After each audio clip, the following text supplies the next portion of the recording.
Well, Sam and Judy, what we do know is that the shooting happened in this block and in the yard of this home you see behind me along Dibble Street here in Bowman. Judy, I'm actually right beside the Liberty Tap Room and Grill, and you can see behind me officers. They're now marching down Gervais Street. Here's a look at the aftermath. You can see smoke still pouring from debris here where the recycling center once stood, and the heat from the flames actually melted the side of this mobile home. And this shield is called the Z Shield Flex. It gets the name Flex because see, it's flexible. You can move it up or down, and it also clasps around your neck. Experts say outdoor no contact activities are best, but that doesn't mean you can't dress up or decorate your home. And they say you can enjoy some pretty awesome trick-or-treating from the safety of your vehicle. Now, this outdoor patio here at Market on Main Street can typically seat around 100 customers, but as you can see, that's been greatly reduced because each table has to be 8 feet apart. You'll also find several interactive screens that will go through salaries for some of these jobs. Now, he's already got gloves and 2 kinds of sanitizer ready. Judy and Dondi, we're here at the governor's mansion, kind of in the center of where everyone is gathered here at the State House, now chanting. This was a different scene about 5 minutes ago. Well, Judy, at that news conference, the director of public safety for Casey, Byron Snellgrove, he explained just how loved Faye is by her school community. We were also handed this poster. It has a few other pictures of Faye that we haven't released yet. Love you. Bubbly, sweet, energetic. Bye-bye. That's how friends and family will remember 6-year-old Faye Swetlip. You're a goofball. My heart is ripping for Faye's mom, for her grandmother. Nobody should ever have to go through anything like this. 1 week ago, the Churchill Heights community was turned upside down as FBI agents, SLED officers, Casey public safety officials, and hundreds of law enforcement officers from other agencies searched in the air and on the ground for 3 days looking for little Faye. We made them late for work, we searched their homes, and we invaded their privacy. But we did it for a reason, and we had a goal. Thursday, investigators say they found a piece of evidence during a trash sweep that led them back to a wooded area where they discovered Faye's body. We have found a body that the coroner has identified as Faye Maureen Swetlip. We are now treating this case as a homicide. This is not the outcome we wanted, but this is where we are, and our work continues to bring justice for Faye Marie Swetlip. Investigators say Cody Taylor's body was also found at a home nearby, and his death is linked to Faye's. The Beaufort County School District says Taylor is a 2007 graduate of Bluffton High School. According to USC, he then spent 3 years in the University of South Carolina system before withdrawing. Police say Taylor has no criminal history and was not known to police, but say they did speak with him earlier last week and searched his home. Vigils over the weekend gave the community the chance to come together and mourn Faye, a bright and happy little girl. I don't understand how somebody could take the life of somebody so small and so helpless and so, it's horrible. Now, we expect to learn more about both Faye's death and Cody Taylor's death tomorrow when autopsy results are released. A public memorial has been planned for Friday at 7 p.m. at Trinity Baptist, and Faye's family asks that you wear bright colors to remember their bright little girl. We're told that funeral services will be covered by the funeral home. Live in Casey, Caroline Coleburn, WIS News 10.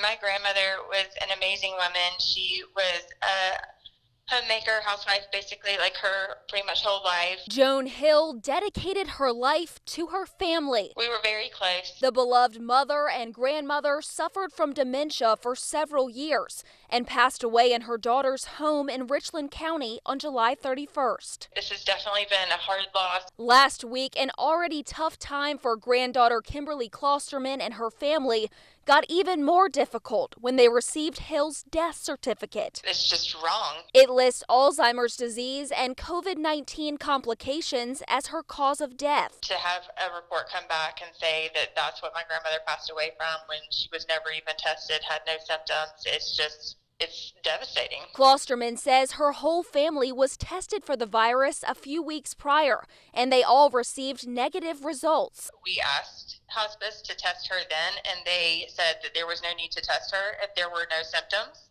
and she never showed any symptoms whatsoever. Hill was being cared for by Amedisys Hospice in West Columbia, which sent nurses to the home regularly to check on her and reported her death to Richland County Coroner Gary Watts. When you contacted me was the first time that we were made aware of that was anything listed as far as COVID. When we took the call originally, it was a patient with Alzheimer's. Nothing was mentioned about COVID-19 at that time. Watts explained he isn't required to sign off on a death certificate of someone in hospice care.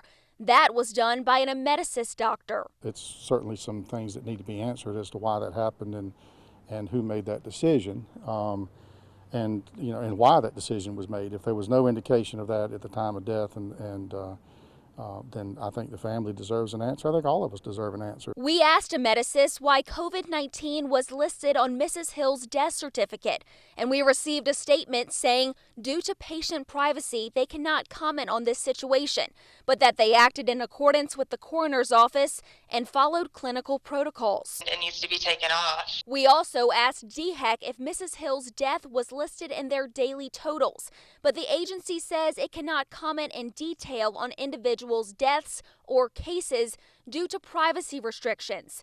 But they did point out DHEC does not have a role in determining a cause of death. Well, it's terrible, and it makes you not be able to trust the numbers that is being reported. This grieving family wants answers, but most of all, they want to make sure their grandmother isn't listed as a South Carolina COVID-19 death. Now, another important factor in this case is that Mrs. Hill's body was transported directly from her daughter's home in Richland County to the funeral home. We also received confirmation this afternoon that there was not a COVID-19 test performed on Mrs. Hill after she died. Now, Caroline, as you just pointed out, DHEC has no role in determining the cause of death, and they can't answer, due to privacy concerns, questions about this specific case. However, we do have the guidance regarding the CDC definitions of confirmed cases and probable cases. Could Mrs. Hill's death have been counted in our list of probable cases? Well, Judy, it's very likely that it could be. Now, based on DHEC's definitions of a confirmed COVID-19 death, that means someone would have had to have one of the viral tests done and would have had to receive that positive test result. But for the presumptive death cases that we have heard about, that means that someone's death certificate has listed COVID-19 complications, but they did not receive that viral test. So again, this begs the question of what symptoms of COVID-19 might be necessary for a doctor to list COVID-19 complications on a death certificate. All right, our Caroline Coleburn, excellent work on this investigation. Showing off dance moves in the school building was the norm for third grade teacher Demi Bannister. She provided us with, of course, a lot of character. Known as the Songbird of Windsor, Can't get a Charlie no more. She wrote and sang this song to the tune of Old Town Road to remind kids about the importance of coming to school. She was just amazing. One of the hardest things is just to talk about Demi in past tense. As teachers at Windsor, I can tell you that we're still in shock. Richland, too, was notified Miss Bannister tested positive for COVID-19 on September 5th. She died just 3 days later. It's challenging. We are really just beginning to process this loss. District Superintendent Baron Davis says Miss Bannister's last day in the building was August 28th, the last work day for teachers before the start of the year. We did everything that we were supposed to do, in communicating and making sure that the space was properly sanitized. While this school community grieves, they're trying to stay positive. I'm pretty sure if she was around, she will say something along the lines of, come on, guys, you should cheer up, you should keep going on and just make people happy. And they say Miss Bannister's joyful spirit and love for students will live on inside this building.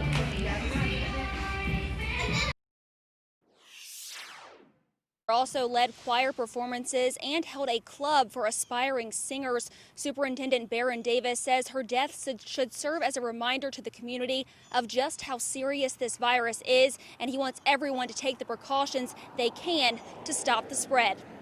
Live in Richland County, Caroline Coleburn, WIS News 10.